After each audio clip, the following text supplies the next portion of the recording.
இன்று முற்பகல் 6 மணியளவில் பிரித்தானிய பிரெண்ட் மசகு எண்ணெய் பீப்பாய் ஒன்றின் விலை $109 பதிவாகியிருந்தது. அமெரிக்காவின் WTI சந்தையில் மசகு எண்ணெய் பீப்பாய் ஒன்றின் விலை $111.50 பதிவாகியுள்ளது. பாகிஸ்தான் பெட்ரோல் விலை 43 வீதத்தால் அதிகரித்துள்ளதாக சர்வதேச ஊடகங்கள் தெரிவிக்கின்றன.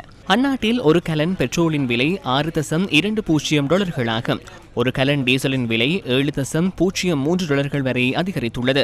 பாகிஸ்தானில் 1 லிட்டர் பெட்ரோலின் விலை இலங்கை ரூபாவில் சுமார் $458 என்பதுடன் 1 லிட்டர் டீசலின் விலை சுமார் $520 ஆகும். மாநிலங்கள் அறவிடும் வரிகளுக்கு ஏற்ப இந்தியாவின் எரிபொருள் விலை நகரத்துக்கு நகரம் வேறுபடுகின்றது. புதுடெல்லியில் 1 லிட்டர் பெட்ரோலின் விலை இன்று $94.77 இந்திய ரூபாவாகும்.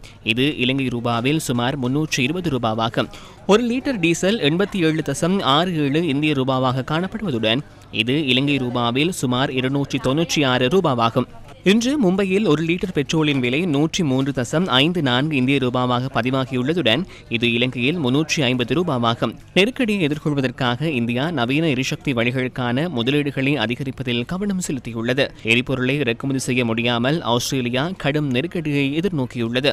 ஆஸ்திரேலியா பெட்ரோல், டீசல், விமான எரிபொருள் உள்ளிட்ட திரவ எரிபொருட்களில் சுமார் 90 வீதத்தை இறக்குமதி செய்யும் நாடாகும். தற்போதுள்ள எரிபொருள் கையிருப்பு 30 தொடக்க 36 நாட்களுக்கு மாத்திரமே போதுமானதாக சர்வதேச ஊடகங்கள் தெரிவித்துள்ளன.